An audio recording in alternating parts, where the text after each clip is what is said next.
Kakmadi Mali Silamatonga Faranyonga Jakuluba Conseil Islamique du Mali Manyama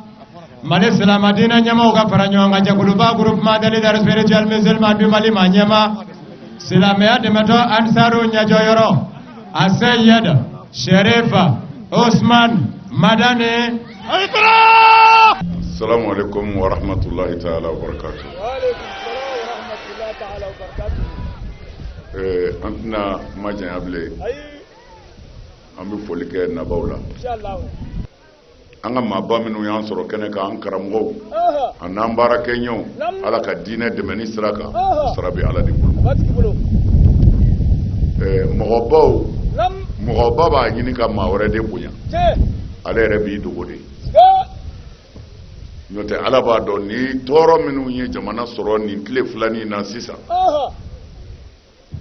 Akumbi se yoro dola masiki nai. Allahu akbar. Mais ala ya shere Modu Musa Jalo de wulla. Nam. Kana nefe. Ko ambi labena. Ama nganziki kaningo infle. Ai. Balaw fitine ninte. Allahu akbar. Fitne na wulla ala de ba laba yoro. Je, sigatala. Anga laje anga jamana mbobulu la. Allahu akbar. Ale de nana na hakilla. Je. Labe ongaro chokola ale janana e fana ka voyager fosikaso Allahu akbar. ani anga imam kale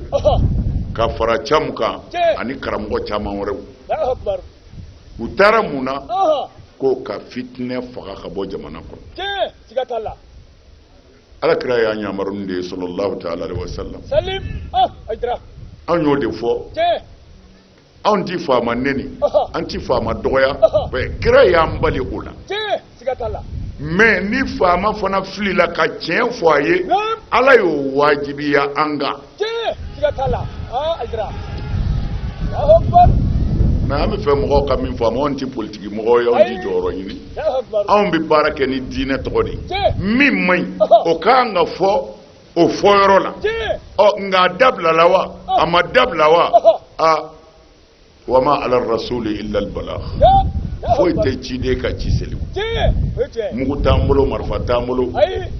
joro tana ko ambi fanga kele noy Allahu akbar. mais an dai ka wuli bal fo famoy ni manga Allahu akbar. Je. jalo israbi ala bulu Batki bulu. bi malama ke fana fo dem ale barabba mi nge dine kono sisa Nam.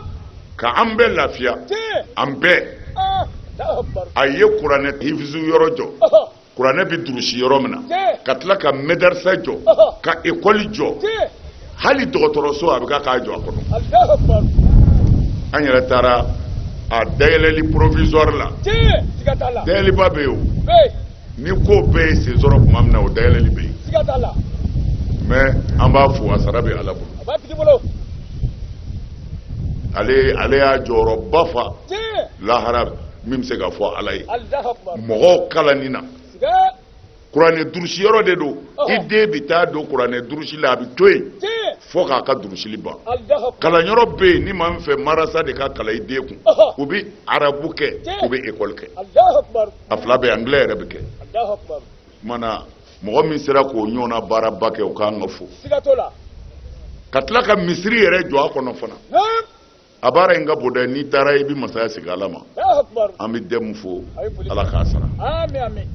o kofe Namu. konate ne ma ala togo dama Ayi make. ma kala barahutula Allahu akbar. nganye min dama bi fo ma ismullahi al-azam Ya. Abali. akabu ala togo yi Je. Sigatala. sabu ala kuma ka do ko aketa mba keta Allahu akbar. ma dusu kun kan hal ni ye kafiri ye ala bi sago di ma jena ya lahara o ya dama kore Ya. Allahu akbar. jaw bi nyonda ni dusu kun de Je. Keneka. ibi min bu ida ka soro bi kono Allahu akbar. ala ka jɔn bila i dusukun na ni ɲumanya ye ɲuman kanunu ye ala ɲɛ b'i dusukun na Allahu akbar. konate ye baara min kɛ sa a ka bon hakili ma n y'a ka cɛ si jouer n ka mɔgɔ bɛɛ y'a lajɛ o don fɔn bilili a n'a bi hakɛ min na sisan a pɛndirilen a y'a k'a faso de ye Tiɲɛ. fi sabilillah Allahu Akbar. anw ye nin de fɔ cɛw bi dɔn ni baara de ye kuma tɛ Ayi kuma tɛ. an b'a fɔ a ye k'a Konate di courage A bani. n bɛ min fɔ Kulubalikɛ ye bamanan ye Wala wala. bamanan ale ko k'a bɛ sa Hayidara ka jɔnya na mais ale ɲinɛna de ye an kɔni ka jɔn ye bamananw ye o ti bi ye o a bɛ sɔrɔ ale kun y'i bɔ a la de Kulubalikɛ e kun y'i bɔ a la de i seginna ka na ku o tumana i t'i fo han a silamɛw Hayidara nisɔndiyara kojugu naba bɛɛ a sara bɛ Ala bolo n ye n dɔgɔkɛ yɛrɛ tɛmɛntɔ ye sisan mun fɔ Hayidara ayiwa an b'a fɔ u bisimila n dɔgɔkɛ fana bɛ yan ni n denkɛ Kasim Tarawele ale kabini a nomena a nana ko ka dugawu k'a ye o don a bɛ duruni de ta a yɛrɛ bɛ kɛnɛ kan i dabɔ n ka kuma na ye n'a tigi tɛ dugawu kɛra dugawu minɛna misiri fila de dira a kelen ma misiri fila a kelen sisan a yɛrɛ de b'a ni dungɔ ta n bɛ nin seli n bɛ maa bila nin na a y'i t'o la a nana du jɔ k'o ban k'o kɛ etazi ye ka muso fila furu ka mobili san o tuma na an bɛ dugawu kɛ nin denmisɛnnin ninnu ye ninnu de y'an sen n'an bolo ye ale ni Sise n'a mago bɛ fɛn o fɛn na teliya la i bɛ telefɔni ci u ma dɔrɔn k'i sigi walahi Sise dɔw ko Mayiga ale nin Tarawele kuma dɔw la Maki n'a olu denmisɛnninw de y'an sen n'an bolo ye telefɔni dɔrɔn i b'a fɔ nin kɛ walahi i dusu bɛ suma Ala k'u sara Ala ka si d'u ma Ala ka barika d'u la n yɛrɛ fa bi yan maa bɛ Hayidara ne ka nisɔndiya dafayɔrɔ ye min ye Kongokaw ye n wele ni n denkɛ dara ne ye n'o ye Nimaga ye ayiwa an ka Sila n ka Ansaru président min bɛ Kongo Musafa Sila ale ye a dɔn fɛn min ka di Hayidara ye nin donya ninnu na ani seko bɛɛ la ka fantanw dɛmɛ fantanw dɛmɛli a ka di ne tɛ dɛ n'i y'u dɛmɛ Ala yɛrɛ de b'i dɛmɛ bilahi maa o maa ye mɔgɔ kamana gannen ka kamana gan wuli Ala bi fɛn k'i ye mɔri tɛ se ka kɛ bi a ye malo bɔrɛ 100 malo bɔrɛ 300 ani mun sukaro bɔrɛ 300 kilo bidɔn 300 ɲɔ bɔrɛ 300 bɔrɛ 1000 ani bɔrɛ 200 a y'o de tila Kongo Kinshasa fandaw ni ɲɔgɔn cɛ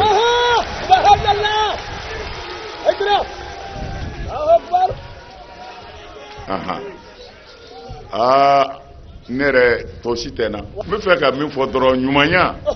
ɲumanya de bɛ Ala nisɔndiya n'Ala nisɔndiyara dɔrɔn foyi t'i tiɲɛ a y'a janto nin de la i bɛ min ni sa cɛ a dɛmɛ Ala yɛrɛ b'i dɛmɛ kumana ne bɛ kuma surunya ka Ansaruw fo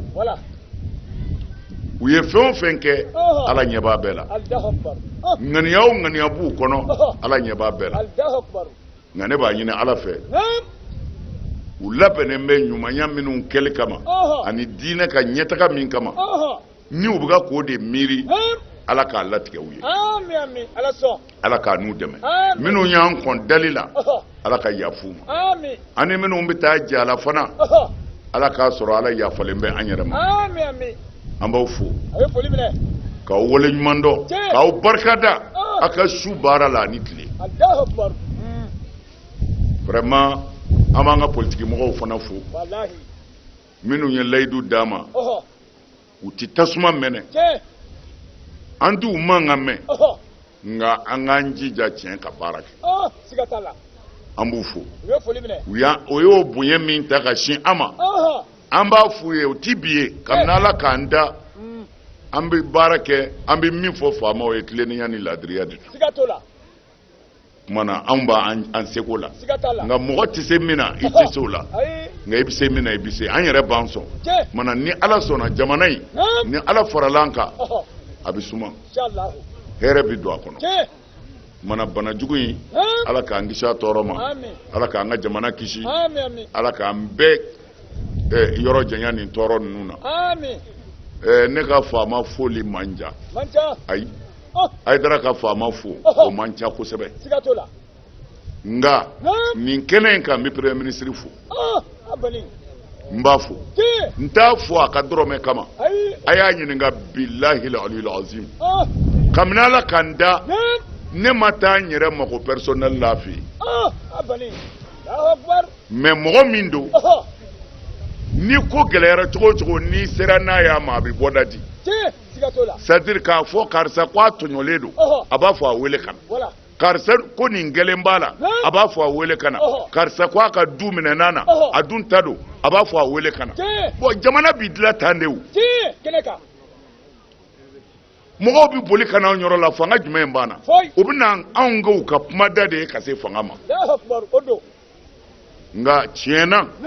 an y'a fɛn o fɛn s'a ma a y'a seko k'a la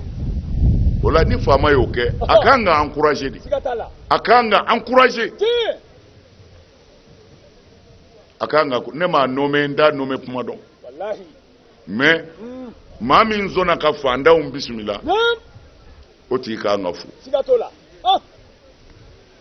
mana an b'a fɔ Mali gouvernement in ala ka hakili ɲuman d'u ma ala ka hakili ɲuman d'u ma maliden tɔw ala ka hakili ɲuman d'an bɛɛ ma ala k'an ka jamana jɔ ala k'an ka jamana sabati nin ye sila de ka baara ye Congo Kinshasa mais Mauritaniekaw ye min kɛ u y'o ci bila ka na Gabonkaw ye min kɛ o papier fana nana n'o tɛ Burkina maa tɛ se k'olu ta fɔ Côte d'Ivoire maa tɛ se k'olu ta fɔ nin ye an bɔra min kalama n'o papier nana an y'o de lase sinon tɔ ninnu an b'a ɲɛdɔn a bɛ n'u ye fana ni ala sɔnna a bɛ n'a bɛɛ ye télé la kumana ala ka an ka jamana bɔ bolo la ala ka hɛrɛ don a kɔnɔ san 1955 mɛ kalo tile 12 san 2020 mɛ kalo tile 12 san 60 ani san 5 don ɲɛnamayala dali masa bolo zamzame yo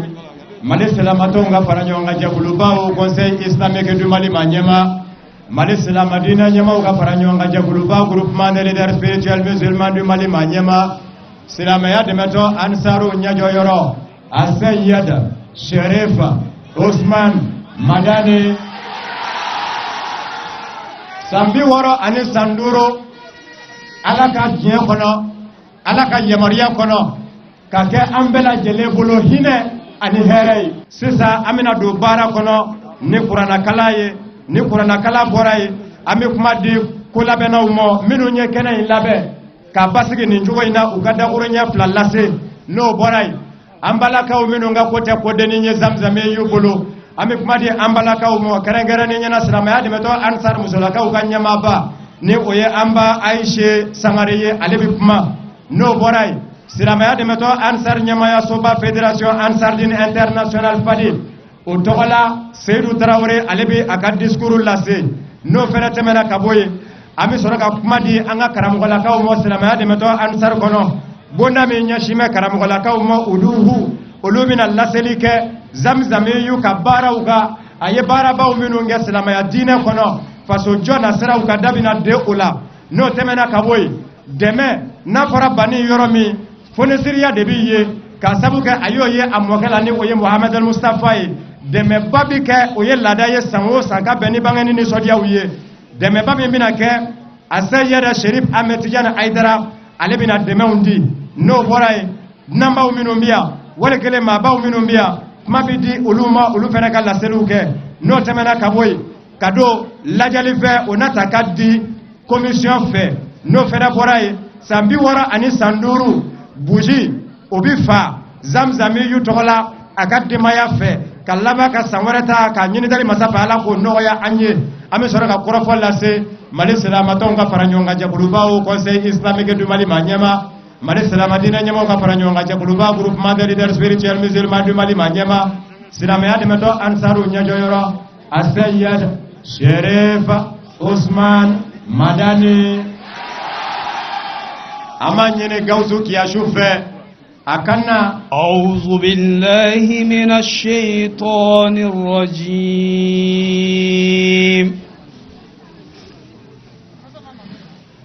يا أيها الذين آمنوا اتقوا الله حق تقاته ولا تموتن إلا وأنتم مسلمون واعتصموا بحبل الله جميعا ولا تفرقوا واذكروا نعمة الله عليكم إذ كنتم أعداء فألف بين قلوبكم فأصبحتم بنعمته إخوانا وكنتم على شفا حفرة من النار فأنقذكم منها صدق الله العظيم.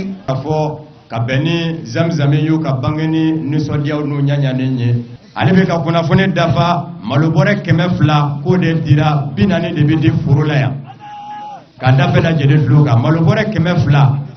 ga binani o de be di furula ya ka olu nyaji cɛ kuma bɛɛ a ka baara bɛn b'o mɔ a ka bangeni fɛnɛ na o nisɔdiya kelen de don sanji nana sɔrɔ kɔlɔnda ɲigina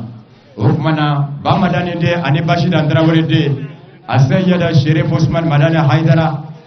Sacha Magadali Masambulu ala ko nɔgɔya a ye sini kɛnɛya a ka laɲini ye fɛn min ye dali masa k'o k'a ye ya Rabbi ama ala k'an n'a ɲɛmɛ ɲɔgɔn na ya Rabbi ama ala k'an n'a ɲɛmɛ ɲɔgɔn na maa minnu bɛ yen n'a kɛra sababu ye ka baarada di olu fɛnɛ mɔ an bɛ a deli masa in fɛ olu kama a ka laɲini ala k'o nɔgɔya a ye maa dama min bɛ yen n'o b'a dahirimɛ sɔrɔ bi ka sabu kɛ a ka cakɛda sigilen ye o maa ka ca bɛɛ lajɛlen b'a dɔn k'a fɔ o tɛ se ka jate ka ban ne yɛrɛ y'o maa dɔ ye a ye tɛgɛrɛ fɔ Zamzam ye. Bura Hayidaratulu ka ba Bura a ka na ko lamɛnnijakulu tɔgɔ la dakuruɲɛ kelen min bɛ yen k'o lase kɛnɛ kɔnɔ. An bɛ Ala tanu k'Ala barikada k'Ala waleɲuman dɔn ka seli Alakira Muhamadu kan a n'a somɔgɔw kan ani mɔgɔ minnu tugurula fo ka taa se jɛwuli ma an ka foli bɛ bɛɛ ye. An bɛ nisɔndiya kɛnɛ kan wulada in na an bɛ farifoni kɛnɛ kan ko an kana jɔ ka foli kɛ baarakɛla cɛman a n'a musoman denmisɛn ni mɔgɔkɔrɔba bɛɛ lajɛlen de tɔgɔ la k'a masɔrɔ Ala ye an kanu k'an ladiya k'an kanu Sherif Ousmane Madani Haidara k'an tugu ale la k'a sababuya k'a ka tiɲɛ fɔ a n'a ka cɛsiri n'a ka wulikajɔ ye Ala ka diinɛ tiɲɛ dɛmɛni kama komi o y'u ta ye cogo min na. O la jɛkulu min b'a kɔnɔ baarakɛ bonda bɛɛ lajɛlen de tɔgɔ la ko k'aw fo k'aw waleɲuman dɔn su ani tile aw minnu bɛ cɛsiri la ni wulikajɔ la mun kama nin ko in bɛ se ka labɛn a y'a k'aw yɛrɛ de an y'a ɲini Ala fɛ Ala k'a kɛ an ma sababu ɲuman ye ka diɲɛ nɔgɔya ka lahara fɛnɛ nɔgɔya an ye o kɔfɛ fana k'an ka direction fo k'a waleɲuman dɔn musakako sira kan an mago mana jɔ fɛn fɛn na o waatinin yɛrɛ bɛ an b'o sɔrɔ pour que an ka baara ka se ka kɛ an bɛ kuma kun cɛ ni dugawu de k'an ɲɛsin karamɔgɔ ma n'a ka denbaya ani ansar cɛman n'a musoman san caman bɛ Ala bolo Ala k'o kɛ kalifaw la Ala k'a bɛɛ kɛ hɛrɛ kɔnɔ Ala k'a bɛɛ kɛ kisi kɔnɔ Ala k'a bɛɛ kɛ tanga kɔnɔ minnu ma nin sanga in sɔrɔ ka a sababu kɛ waati se an bɛ dugawu kɛ Ala k'o dayɔrɔ nɛɛma Ala k'aw dayɔrɔ nɛɛma n'Ala kɛra hɔrɔma ye sɔli ala Muhamɛd. Sherif Bura Haidara baara bolodara cogo minnu na a da sera olu kumabaw ma sisan an bɛna lajɛ ka wele bila an ba mɔ an ba silamɛya dɛmɛtɔ Ansar musolakaw bɛɛ lajɛlen cogoya la u ka ɲɛmaaba an ba Ayise Sangare an b'a fɔ a ye ko a ka bisimila a dakuruɲɛ fila ka sabu kɛ Zamzam ye o a bɛ i n'a fɔ maa fɔlɔ min ye Muhamadu Mustafa kanu ka da la ka tugu a nɔfɛ o kɛra musolaka ye cogo min Kadijatul Kubura faaba fɛnɛ kɔnɔ Bamakɔ yan maa fɔlɔ minnu fɛnɛ sɔnna Zamzam ye la ka bisimila o kɛra an balakaw ye a bɔlen Moti ka na Bamakɔ yan kɔni kabi sigingata. Anga foli be nabaga kelen na bela jele sheni muso demse ani magoroba yoro jamani yoro suruma feve sey kenen ka amma bela jele fo ka bargada anyuma na herla chumi ya rabbi ala ka bela jele nyuma sey herla kata kan de baya nyuma soro herla amma karamo ka anniversaire min kenen kan bi do ya ka san bi woro adi san dure amma ina la fe san bi woro nduru chama bi ala bolo ya rabbi ala ko di an karamo ma ala ka nyeme an karamogo la akera amma nyemogo nyuma nchiko mi ya rabbi ala ka an yere ke ko mogo nyuma yenti ala ka na nga demaya bela jele ka demaya no fatuku baga fu ka ta sa kan la li labama kira na so bunya ko so soli ala rasul ne muso bela jele ka fodi ka ya presenti Aisha Sangare ana balaga kelengene na bela jele kube an karamogo fo ka bariga da ka nyina la fe ya rabbi albi shijani kenan da ba ngoma ya rabbi ala ko di anama ala ka nyeme ala ka keneya ankoro ala ka ayaro na hamu hami kama ya rabbi ala ka bela jele mine kage tobe kuma ka ni fidimu yala nebe ya fadili demsene ani kala ne ya fidido soli ala rasul Seydi Chérif Ousmane Madani Aïdara, distingués dignitaires religieux et coutumiers, honorables invités, mesdames et messieurs, au nom de la Fédération Ansardine Internationale, je vous souhaite la bienvenue. C'est un plaisir redoutable et stimulant d'avoir à m'adresser à vous ce jour en respectant les règles de ce périlleux exercice qui est de rendre hommage à la hauteur d'une immense personnalité dont les faits dépassent l'entendement. Le 12 mai 1955, il y a 65 ans exactement, le monde a connu la naissance de Seydi Chérif Ousmane Madani Aïdara, un enfant unique, un descendant du prophète, paix et salut sur lui, un missionnaire agréé par Dieu lui-même pour rappeler à sa créature ses messages authentiques. La FADI organise chaque année une grande cérémonie pour célébrer l'anniversaire de son guide et rendre grâce à Allah pour avoir offert à l'humanité un sauveur choisi. À cet effet, des millions de militants et sympathisants à travers les 38 pays couverts par la FADI célèbrent cet événement. Mesdames et messieurs, le monde entier est frappé par une terrible pandémie de Covid-19 depuis plusieurs mois. Le Mali a connu à ce jour plus de 700 cas confirmés. Malheureusement, ce chiffre va crescendo de jour en jour. Comme vous le savez, Seydi Chérif Ousmane Madani Aïdara, président du Haut Conseil islamique du Mali, a été l'une des premières personnalités à avoir lancé un appel vibrant à tous les citoyens à l'unité et au respect strict et total des mesures barrières dictées par les autorités sanitaires. Après avoir instruit l'arrêt de tous les regroupements dans le cadre des activités religieuses et sociales pouvant favoriser la propagation de la maladie, Seydi Chérif Ousmane Madani Aïdara a institué des mesures de protection dans les lieux de culte.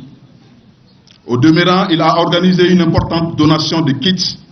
pour la lutte contre le coronavirus. C'est le lieu ici de saluer un patriote éclairé au service de toute la nation. Chers invités, le jour mémorial de l'anniversaire de notre cher guide nous rappelle la vie d'un éminent homme qui s'est consacré totalement à l'humanité. Nous avons analysé les années durant son itinéraire combatif et ses œuvres face au temps. Personnalité distinguée et honorée par les grandes organisations nationales et internationales, Seydi Chérif Ousmane Madani Aïdara a servi et sert à jamais son pays et au-delà de ses frontières. De par sa naissance, Dieu exalté soit-il a sauvé le monde, dominé par la fornication, le vol, la corruption, le terrorisme, l'injustice, l'escroquerie, le mensonge et bien d'autres encore. Ces souffrances et ce combat nous ont impressionnés et continuent de marquer notre vie pour toujours. Nous ne rendons jamais un hommage suffisant à cette immense personnalité. Éminence Seydi Chérif Ousmane Madani Aïdara, nous nous posons aujourd'hui des questions. Que deviendrait-il notre vie si nous n'avions pas été guidés par vous?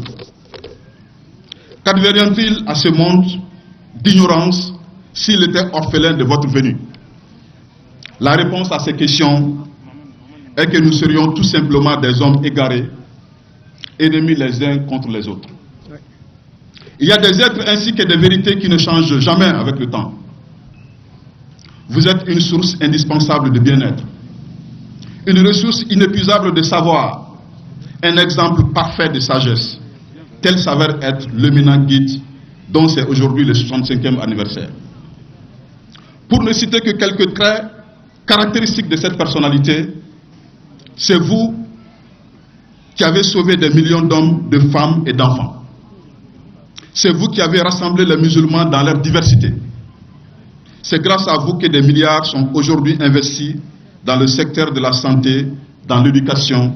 dans l'agriculture et bien d'autres encore. Enfin, vos messages et vos enseignements ont éclairé des millions de personnes et le monde entier. Nous avons une pensée pieuse pour notre père Madani Haïdara, que la terre lui soit légère. Notre chère maman Bassitan Traoré,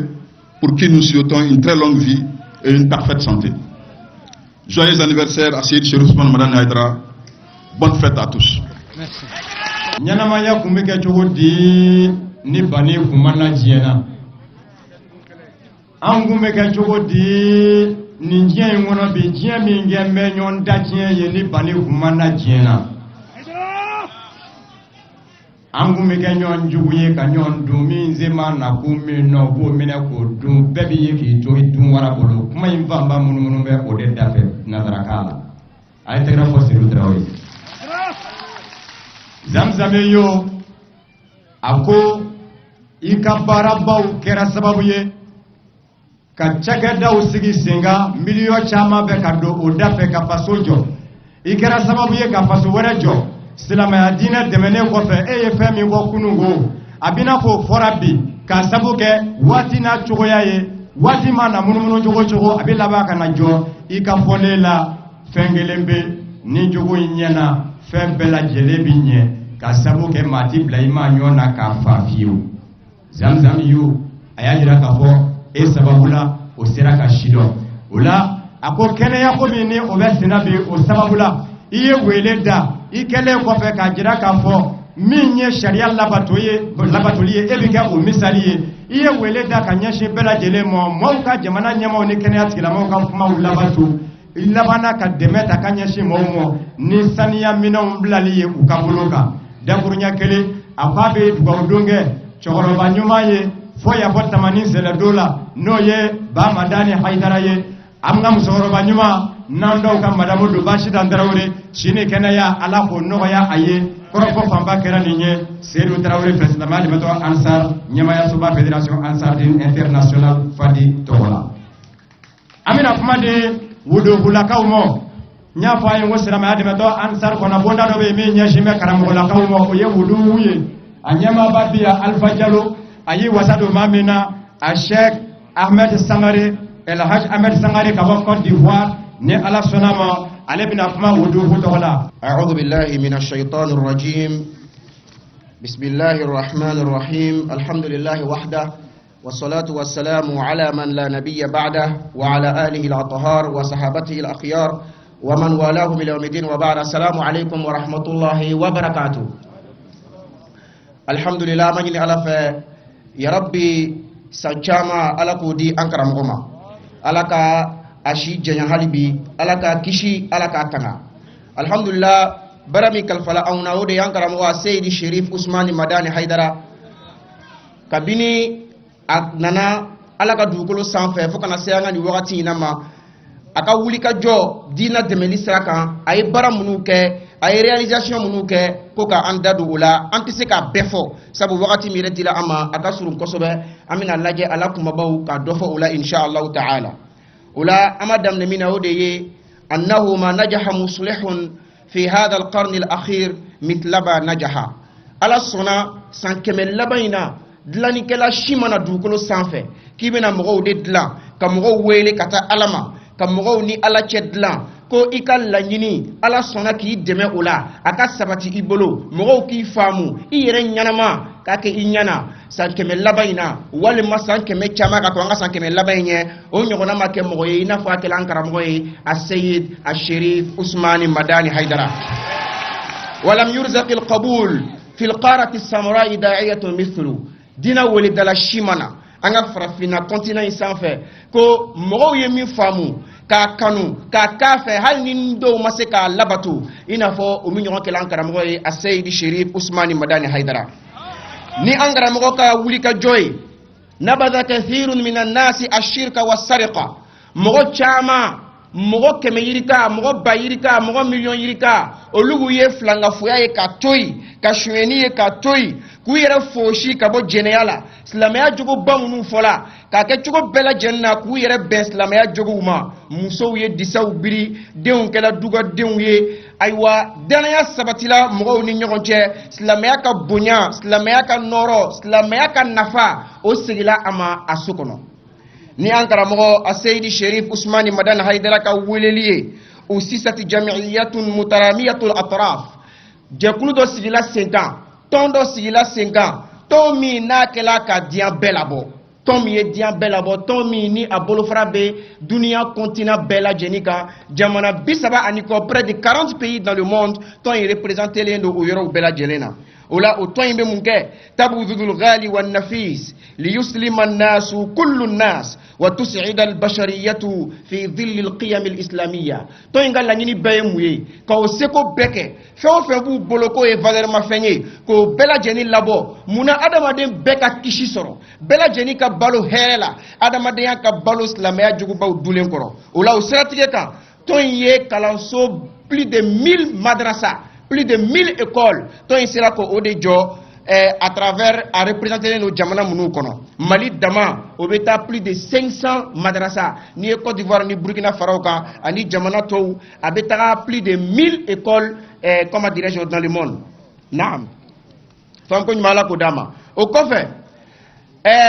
wa banat 11 marakiza sihhiya centre de santé o 10 ani 1 o de jɔra Mali territoire kan 10 ani 1 a fɔlɔ o kɛla Bangoni Jɛngɛnɛbugu la centre de santé Sherifila o min jɔli o estimation o bɛ taa fo plus de 1,3 milliard de nos francs n'o ye franc CFA ye a ka ca o ye o ɲɔgɔnna o 10 ani 1 o de jɔla Mali territoire bɛɛ fɛ ni an karamɔgɔ Seydi Sherif Usmani Madani Haidara ale ka bilasiralikanw ye kabini a kelen don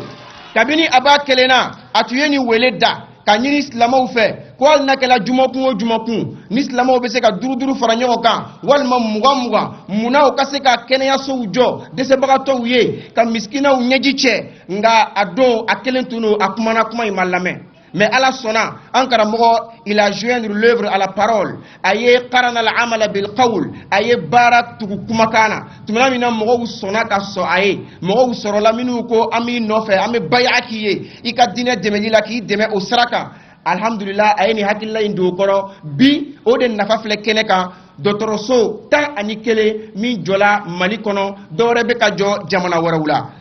o kɔfɛ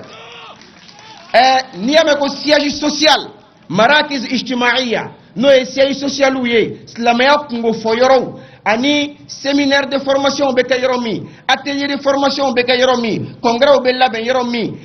kalanw bɛ kɛ yɔrɔ min ka réunion kɛ silamɛya ka baaraw la o min bɛ Mali dama kɔnɔ o de ye 946 sièges o de jɔn bɛ Mali territoire sanfɛ Côte d'Ivoire t'o la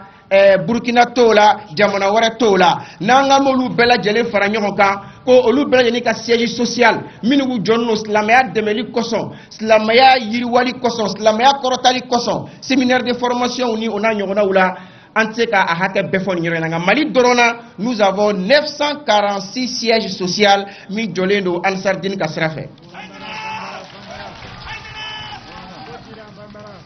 naam les nombres. Ah, c'est vrai. 946 sièges, c'est-à-dire que sièges keme konondo ani binani ani woro. Fanko nyuma ala kodama. Au kofe, wa usisat muassasat iqtisadiyya li muharabat al-faqr. Angara mo naka woleliye fandaya keleli sraka. Aywa Ansardine fanat lalaka institution financière nango ma comme microfinance walema bandi ni o de be famu foroba focogo la som nu labɛnnen don ka fandanya kɛlɛ ka fandanya wuli ka bɔ sigidaw la o sow fana sigila sen kan mali kɔnɔ n'an ko ma ko afim ani mali kɔ kan ani yɔrɔ wɛrɛw la mali ta o capital bi taa i jɔ 1,2 milliard de francs CFA ni bɛɛ ye ka fandanya kɛlɛ ka juru don mɔgɔw la u ka se ka u ka projet réaliser u ka bɔ sɛgɛ la u ka bɔ degun na o kɔfɛ wa unshiat mahatati izaiya aw 5 mahatati izaiya wa qanat dawliya. Sur le plan de la communication, nous avons kunafoni dili, kunafoni kase ka bela soro, dina kase ka chari, adamadiya ladabu kase ka se bela jelema, ola radio so duru, o de sigila senka, mimbe bara la 600 ni wakati ina, Bamako, Sikaso, Kai, Mopti, ani Kangaba. Mais yura wulum vla warabi, no ye radio so wolonvla wara be minugu be projet là très bientôt minugu be na bara damine mais mimbe bara la déjà o yeta fo radio so durula mimbe 5 ans au kofé ani chaîne internationale kele no e TV Cherif Lay TV Cherif Lami ni bela jele nyabala hali mogom nu te yelike o nyabala hali mogom nu te menike o tlobala ala sona islamaya bola dibila islamaya kala kene kan fɛ ni o télé in sababu ye ayiwa mɔgɔ minnu bɛ baara kɛ ni téléso ninnu na téléso in dama mɔgɔ min bɛ baara kɛ a ka ca mɔgɔ 80 ye ayiwa arajo so ninnu baarakɛlaw fana a bɛɛ ye mɔgɔw de ye minnu ni baara in sababu la u kɛla baaratigiw ye u bɛ baara kɛ u b'u ka dahirimɛ sɔrɔ u ma siri mɔgɔ la faamiko ɲuman ala k'o d'a ma o kɔfɛ forage 14 forage 14 n'o de ye kɔlɔnw ye minnu bɛ ji sama ka bɔ fo dugukolo la ka ji ɲuman di mɔgɔw ma o bɛ se ka o ni la hinɛ ni min ye k'u makow ɲa n'a ye forage 14 a forage 14 ni k'i b'a estimer a bɛ taa fo plus de 150 millions de francs CFA min jɔla an karamɔgɔ a seyiri sherif usmani madani haidara a ka weleli sira kan k'a di fandaw ma ka dɛsɛbagatɔw ma ani misiri caman an tɛ se ka min yɛrɛ hakɛ fɔ min jɔla silamaw ye munna u ka se ka seliw k'a kɔnɔ o kɔfɛ alhamdulillah to tilala ka Cherifla voyage n'o ye voyage compagnie de voyage k'o fana sigi sen kan voyage terrestre n'o ye dugumasiraw ye ka kariw bɔ ka bila Sikaso Bamako Sikaso o fana o sigila sen kan baara bɛ ka kɛ o fana kɔnɔ o fana bɛ ka kɛ sababu ye ka denbaya caman labalo o kɔfɛ alhamdulillah imprimante n'o ye imprimerie belebeleba o fana sigila sen kan munna dɔnniyaw ka se ka fara ɲɔgɔn kan dɔnniyaw ka lakafo dɔnniyaw kana tunu munna silamɛya lɔnni a ka yiriwa ani adamadenya dɔnni ɲuman bɛɛ lajɛlen ka taa se sur le plan de l'agriculture n'o ye sɛnɛ sira ye plus de 200 hectares koloko ni ma fili koloko 200 hectares maloforo bɛ o yɔrɔ la yen min aménagement ta la à plus de 600 millions de francs CFA ka tila ka dɔgɔtɔrɔso kelen jɔ ye à hauteur de 48 millions de francs CFA alhamdulillah o baara in fana kɛla ni an karamɔgɔ ka wele ni an karamɔgɔ ka wuli ka jɔ ye o foro in a malo mɔgɔ minnu bɛ baara k'a kɔnɔ a mɔgɔw fana saralen don u fana bɛ baara kɛ foro in na sara de la olu fana ka denbaya bɛ balo o sira fɛ ayiwa ni malo in kanna a majorité a bɛɛ de bɛ ta k'a di fandaw ma munna u ka se ka u ni lahinɛ n'o ye wa bi khususi l muassasati diniya al wataniya n'an bɔra o niveau la ka na sur le plan national diinɛ yɛrɛ sira kan institution religieuse minnu bɛ jamana kɔnɔ n'o ye tɔn minnu bɛ fara ɲɔgɔn kan ka silamɛya diinɛ représenter o siraw kan an karamɔgɔ seyidi sherif usman madani haidara udwun muassis lil majlis al islami al a'la fi mali n'i y'a mɛn ko haut conseil islamique du Mali a ye o membre fondateur ye membre minnu n'olu kɛla a sinsinbaga ye alhamdulillah an filɛ don min na ko bi ale yɛrɛ ye o président ba ye alhamdulillah tɔn wɛrɛ min bɛ yen ko tajamu'ul qiyadati ruhiyya al-islamiyya fi Mali n'o ye groupement des leaders spirituels musulmans du Mali a ye o membre fondateur fana ye il est membre fondateur o kɔrɔ ye membre minnu y'a sinsin k'a sigi sen kan ayiwa bi fana o ɲɛmɔgɔya kalifan bɛ ale fana de ma a seyidi sherif usmani madan haidara ayiwa tɔn wɛrɛ bɛ yen n'an k'o ma ko arabitatul islamiyya lil qiyadati sufiya la ligue islamique des leaders soufis donc a y'o fana membre fondateur fana ye ala ka ani sababa bɛn n'an bɔra yen wagati n'a cogo kosɔn sur le plan de la citoyenneté fasodenya yɛrɛ sira kan faso denya siraka ka fɔ n ye citoyen n ye malien ye n bɛ mun kɛ n faso ye n bɛ wuli ka jɔ juma kɛ n faso ye an karamɔgɔ ye baara min kɛ o la dan t'a la an tɛ se ka an da don a bɛɛ la mais ala kumaba an bɛ se ka min kɔri nin yɔrɔ in na o ye jumɛn ye o de ye tumana min na jamana yɛrɛ tun bɛ ɲini ka ban pewu jamana ko tun bɛ na bɔ sen na ni mɔgɔ dɔw tun wulila kɔrɔn fɛ ka silamɛya nkalon da u yɛrɛ la ka sɔrɔ ni silamɛya tɛ fankelen fɛ n'u wulila ka na o tun bɛ ka ɲɛsin ka na jamana kɔnɔ yan bɛɛ fari tun fagalen don bɛɛ tun siralen don mɔgɔ fɔlɔ min sɔrɔla ka wuli ka jɔ k'o ka acte ni condamné k'o bɛ ka baara min kɛ nin ye ni silamɛya tɛ ɲɔgɔn ɲɛsira la nin tɛ silamɛya ka baara ye a ti bɛn fo mɔgɔw ka wuli ka jɔ baara in contre la ka jamana kisi ka jamana sauver ni mɔgɔ wɛrɛw sɔrɔla ka fara ale kan o de kɛla an karamɔgɔ ye a Seyid a Sherif Usmani Madani Haidara ayiwa a ma dan kuma ma dɛ a ma dan kuma ma a kɛlen ka wuli ka ni acte in condamné o y'a sɔrɔ l'armée était en déroute o y'a sɔrɔ armée n'o ye armée nationale ye kɛlɛdenw kɛlɛ b'u kan dɛsɛ b'u la ko mɔgɔ saba bɛ jɛ marifa kelen na dɔw y'a lakali an ye cogo min mais an karamɔgɔ tumana min na a ye nin acte ninnu condamné n'a tilala k'a bɔ réalité in kalama ko se tɛ yen a tɔgɔ bɛ kɛlɛdenw ye a tilala k'a bolo don a yɛrɛ kun 10 millions de francs CFA ale de kɛra mɔgɔ fɔlɔfɔlɔ ye min y'o bɔ k'o di Mali armée ma n'o ye kɛlɛdenw ma ko k'u yɛrɛ dɛmɛ ni nin ye u ka baara la ayiwa o kɔfɛ kɛlɛ in sababu la mɔgɔw dɔw déplacé la ka bɔ u sigiyɔrɔw la ka taa Niger dɔw taara Mauritanie o la o réfugié malien minnu tun bɛ o yɔrɔ la an karamɔgɔ fana wuli ka jɔ kɛ ka mobilisation kɛ u fɛn minnu farala ɲɔgɔn kan a wari a n'a fini ani fɛn wɛrɛw bien naturel ni bien comme a bien sugu bɛɛ lajɛlen farala ɲɔgɔn kan a valeur bɛ taa à hauteur de 118 millions de francs CFA o de farala ɲɔgɔn kan ka bila ka taa di réfugié ninnu ma nin yɔrɔ ninnu na ayiwa n'a y'a ye an bɛ to ka taga ni ka segin kɛ ni bonya ninnu kan c'est que a kɛla ka taa fan minnu fɛ a fanw de kan ka lakali o kɔrɔ ye bonya ɲɛsinna ka taa yɔrɔ minnu na a dira mɔgɔ minnu ma olu de kan ka kuma ninnu fɔ k'a lakali mais n'olu ma lakali nous sommes obligés ka to ka segin a kan parce que a kɛra ani munna ka a ɲɔgɔnna ŋɛniɲɛ don mɔgɔ wɛrɛ la k'a ɲɔgɔnna dusu don mɔgɔ wɛrɛ la o ka se k'an karamɔgɔ ladege cogo min n'o ye a Seyid Sherif Usman Madan Haidara ala sɔnna en l'an 2017 mois de la solidarité min ja a bɛ Mali kɔnɔ a mɛnna nka mɔgɔ si tun t'a kalama ko a bɛ yen mais 2017 la bɛɛ bɔra kalama ko ja kalo dɔ bɛ Mali la kalo min tɔgɔ ye ko mois de solidarité tuma jumɛn mɔgɔw bɔra kalama tuma min na a denfaya tala ka kalifa an karamɔgɔ ma a Seyid Sherif Usmani Madani Haidara o kɔfɛ an karamɔgɔ ye mun kɛ tuma min na hali bi jamana a bɛ yɔli la tuma min na hali bi jamana a basigilen tɛ an karamɔgɔ de ye initiative ta ka société civile fara a yɛrɛ kan ka u bɛɛ lajɛlen wele a yɛrɛ ka tila ka a bolo don a kun ka a démarche in financer ka wuli n'o ye ka taa fo farajɛla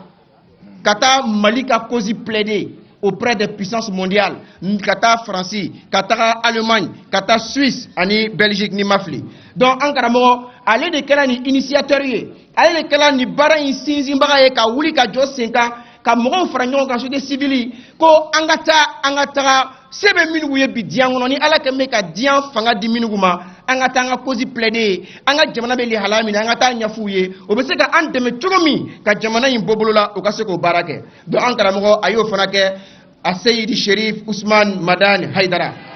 o kɔfɛ an bɛna kuma laban ni phase min ye o de ye bonya minnu kɛla an karamɔgɔ ye reconnaissance minnu kɛla an karamɔgɔ ye diplôme caman dira ma ani médaille caman o dɔ ye jumɛn ye la Fédération pour la paix universelle dans le monde o ye an karamɔgɔ nommé k'a kɛ ambassadeur de la paix mondiale en l'an 2005 o kɛra l'an 2005 ye o kɔfɛ le Sénat français olu fana ye a tɔgɔ bɛ di Légion d'honneur olu fana ye o médaille fana labɛn k'o di an karamɔgɔ ma en l'an 2013 n'o ye a Seyid Sherif Usmani Madani Haidara o kɔfɛ Mali yɛrɛ kɔnɔ yan en l'an 2014 diplôme médaille dila ma n'o de ye chevalier de l'ordre national du Mali o fana dila ma ayiwa magazine dɔ bɛ yen ko Afrique fédérale o magazine nin n'o ye Afrique fédérale magazine ye olu bɛ prix dɔ labɛn o bɛ mɔgɔw lajɛ farafinna 10 personnalités mogotan mogo munu kaka ni prix ni ye olu fana bo prix labɛn ka o mogotan o kɛrɛnkɛ ka taa d'u ma o fana dila an karamɔgɔ ma a Seydi Sherif Ousmane Madani Haidara ayiwa laban o kɛla Burkina an kɔrɔ yan officier de chevalier du Faso du Burkina Faso o décoration fana dila an karamɔgɔ ma alhamdulillah ni ye fitini ye dɔrɔn bonyakow la ani bonyamasegou la minnu kɛla an karamɔgɔ ye Seydi Sherif Ousmane Madani Haidara o la an bɛ kuma kuncɛ ni min ye o de ye duwawu ye ka kan karamɔgɔ ye ka ɲini Ala fɛ yarabi san 65 in ɲɔgɔnna caman Ala k'o di an karamɔgɔ ma yarabi Ala ka mɛn an kɔrɔ Ala ka kisi Ala ka tanga ayiwa an bɛ bɔ kuma na ni min ye o de ye Ansar karamɔgɔw par ma voix ne ka sira fɛ ka an ka layidu kurakuraya an karamɔgɔ ye a Seydi Sherif Ousmane Madani Haidara k'a fɔ ye ko Ansar karamɔgɔw bɛɛ lajɛlen wudu international ko an bɛ a ka bila la an ni a n'a ka nafolo an b'a dɛmɛ diinɛ in dɛmɛli la an t'a janfa n'an y'a janfa Ala k'an ka janfa segin an yɛrɛ ma wasalamu alaikum wa rahmatulahi ta'ala wa barakatuh. An bɛ foli lase an ka maabaw ma ni o ye Sheikh Mohamed Lamine Dème groupement des leaders spirituels musulmans du Mali à Bian. An b'a fo ka wale ɲuman dɔn ka Mohamed Musa Diallo Cheikhou fo ka wale ɲuman dɔn au conseil islamique Benga Kulibali Cheikhou GNSM tɔgɔ la ani an ka ministre Ousseini Amion Guido Poulo a fana bɛ kɛnɛ in kɔnɔ yan kɛnɛ in d'an mɔtina yan an b'a fo ka wale ɲuman dɔn o la sa an bɛna lajɛ ka kɔrɔfɔ di maa minnu ma olu ka laseli kɛ o ye kɛrɛnkɛrɛnnen ɲɛna groupement des leaders spirituels musulmans du Mali tɔgɔ la Benga Kulibali a Cheikh Benga Kulibali ale bɛna laseli kɛ ama ñini Benga Kulibali fɛ a kana dakuruɲɛ fila lase billahi minash shaitanir rajim bismillahir rahmanir rahim allahumma salli ala sayidina muhammadin wa ala ali sayidina muhammad salim assalamu ala ka kunaja ala ka sababu manke ala ka bato la bi nin kene bani nga kene akuma ti se ka fɔ ka ban an b'a la an dala magadi kuma o kuma n'a fɔra ko dɔ ka dɔ fɔ i bi dɔ de fɔ k'a tɔ to yen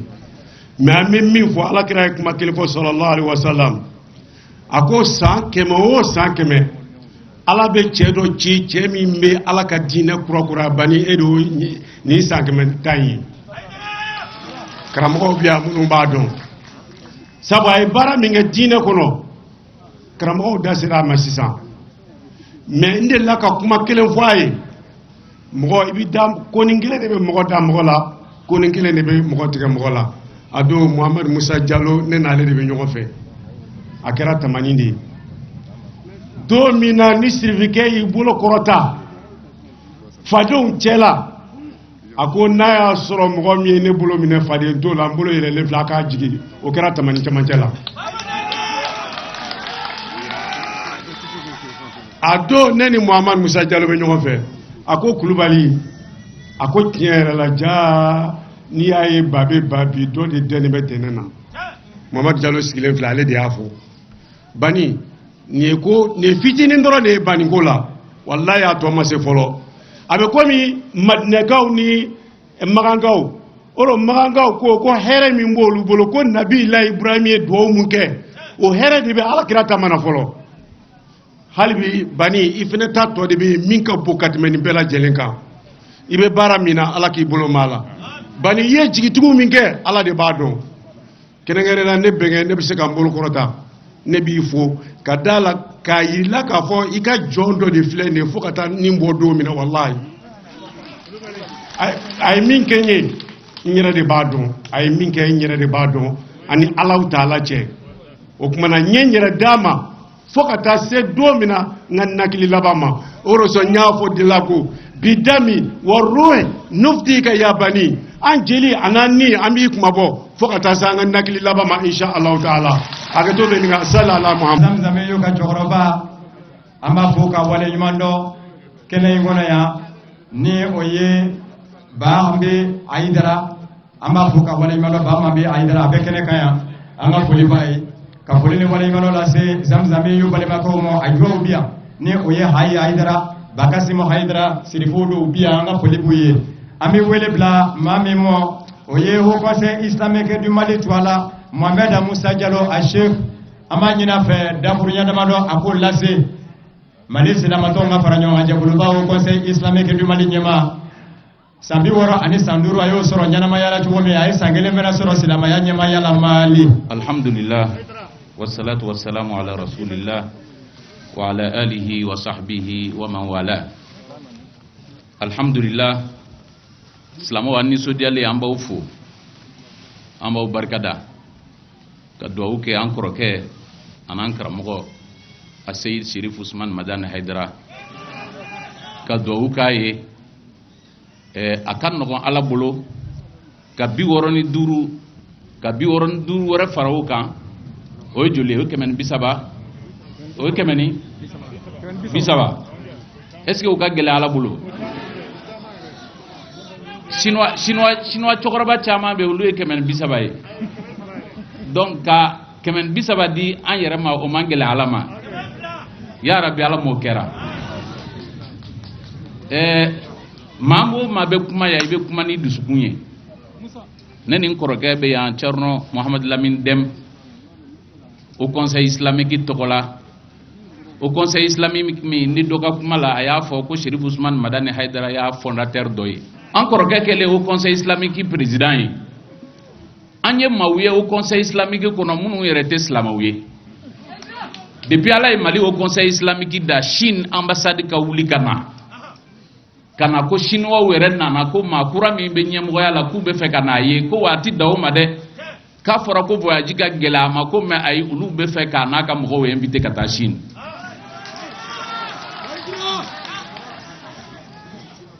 An denmuso dɔ bɛ k'a kunkolo firifiri bi tɛ o y'a sɔrɔ banako ma daminɛ fɔlɔ wa ni Ala sɔnna a ma ni banako ma ban fana an tɛ taga mais ni Ala sɔnna a ma an bɛ taga parce que o ma deli ka kɛ chinois Norvège Hollande Japon c'est-à-dire hakili tɛ se ka jigin a bɛɛ la yan quoi i ye maa minnu ma deli ka don o conseil kɔnɔ hali u tɛ tɛmɛ a carré fɛ n'u y'a tɔgɔ sɛbɛnna ye u b'u ɲɛ tugu olu de commencera ka na o conseil islamique la san 1 dɔrɔn kɔnɔ.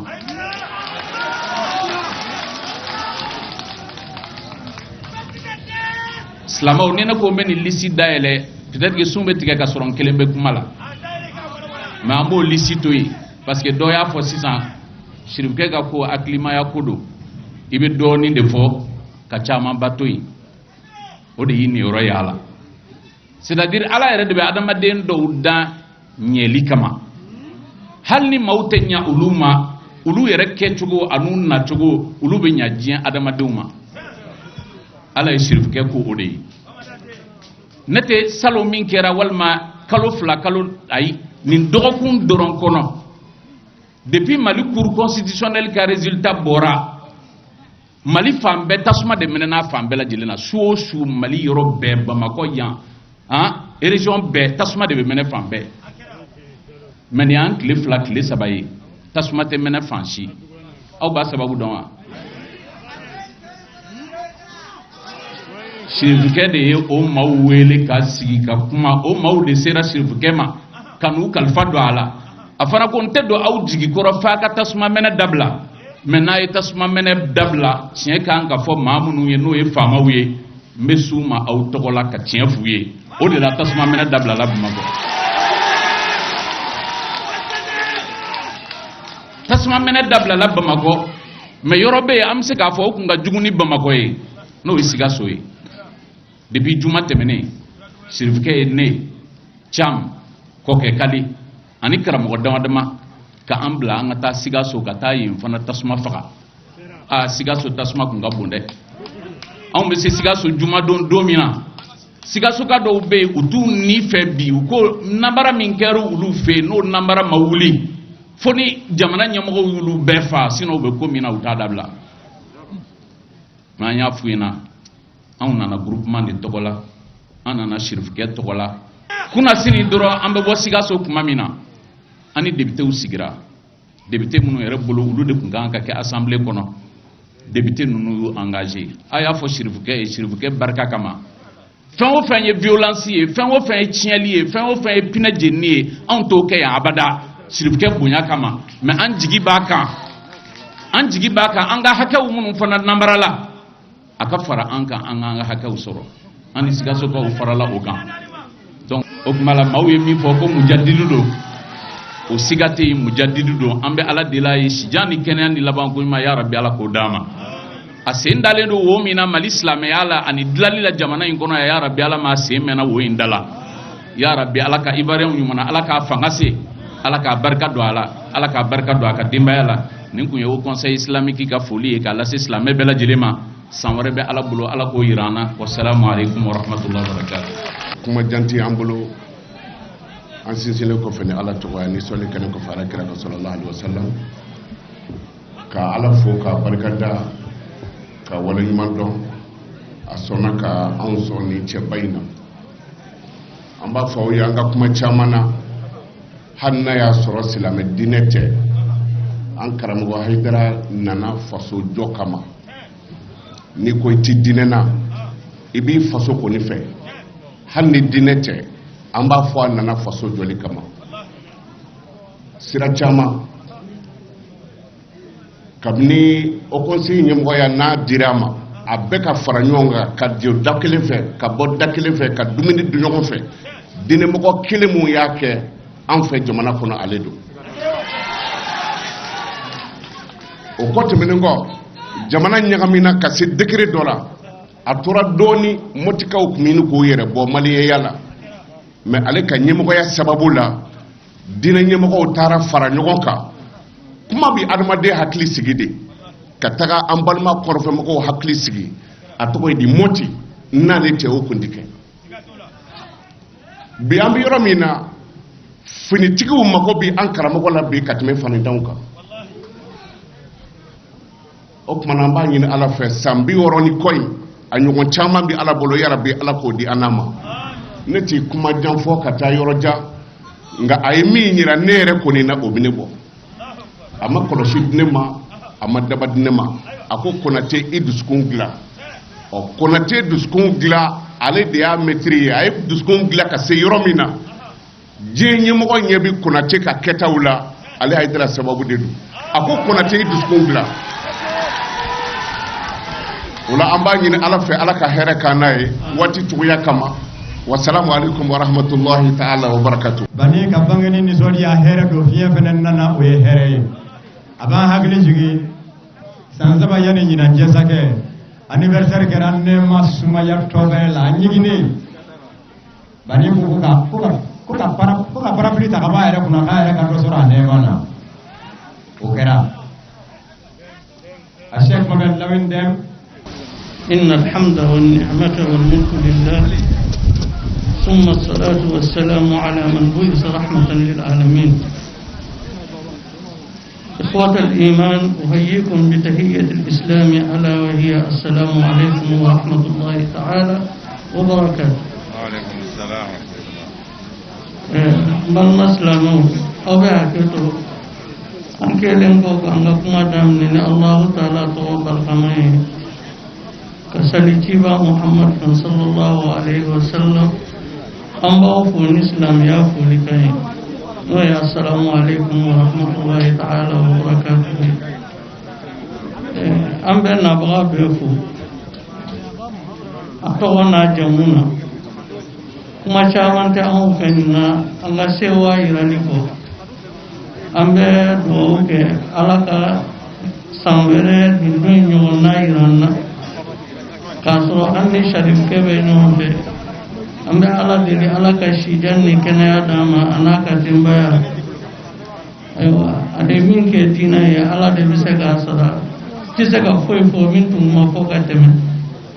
n b'aw fɔ ka wale ɲuman dɔn hada wasalamu alaikum. an sigira hɛrɛ la ala k'an wuli hɛrɛ la kuma jan tɛ foli de don an bɛ foli ɲɛsin Sherifo Usman Madani Haidara ma n'o ye Haut Conseil islamique président ye n'o ye Ansardine fana ɲɛmɔgɔ ye ka foli di a ka denbaya bɛɛ ma ka foli di Haut Conseil jama minnu bɛ yan ani tɔn fɛn fɛn bɛ yan n'u b'u yɛrɛ ye kɛnɛ in kɔnɔ yan an ka foli b'a bɛɛ ye an ka bolimafɔsigi b'a bɛɛ ye n'o bɔra la an ka nali bi sira kɔrɔ de don ka d'a kan mais kalo tile 12 ani y'a siɲɛ caman ye an bɛ a kɛnɛ kan donc kana dugawu kɛ Cherif Ousmane Madani Haidara ye ala m'o ye ɲinan yira n na o ala kelen ka san wɛrɛ yira n na ala ka san 66 la yira n na dɔw y'a fɔ yan k'a fɔ ko ka 65 caman yira n na an hakili la adamaden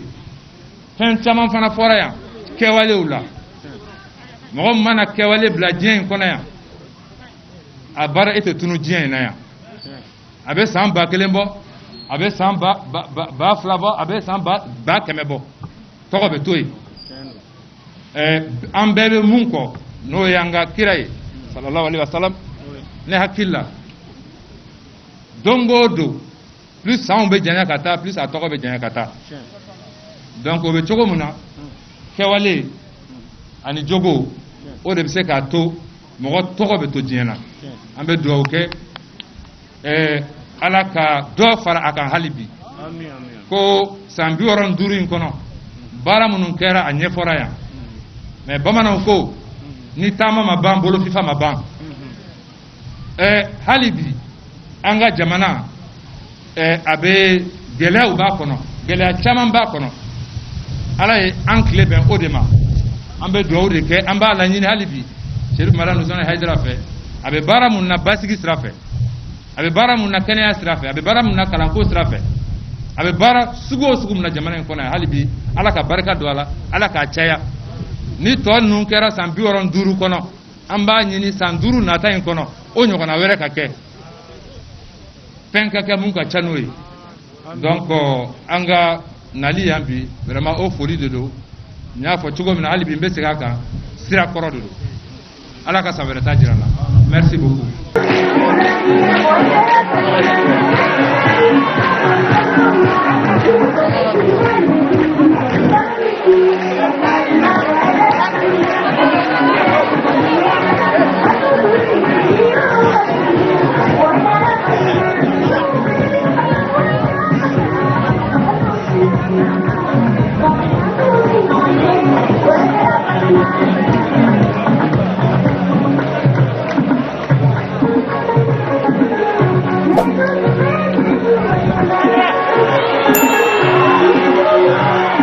Thank you.